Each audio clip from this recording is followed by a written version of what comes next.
Exam results are just the start of your story.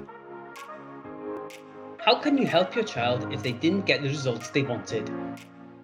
In the first instance, the thing to remember is to remain really positive. There are many options for your child, even if they don't quite get the results that they were expecting on results day. The first thing to do is to consult with your local Working Wales advisor, who can give you expert, impartial advice in terms of what routes are now available to your child. What options are there for my child after picking up their results? There's plenty of options out there. There's staying on in sixth form or going to your local college, but it doesn't have to be education, it could be vocational.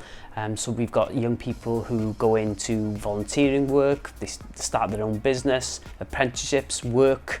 And with Working Wales, we offer free advice and guidance. It's impartial, and we'd be able to steer the young people and the parents into the right direction.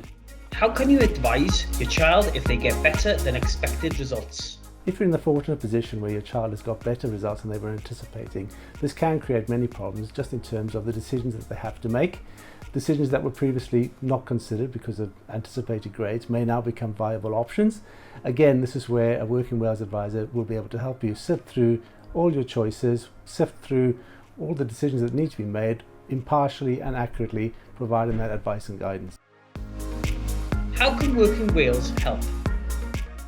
There's a website available as well, and we'll be able to support in terms of looking at local colleges or sixth form, but we'll also be able to explore the working route as well by looking at CVs and skills that they've got.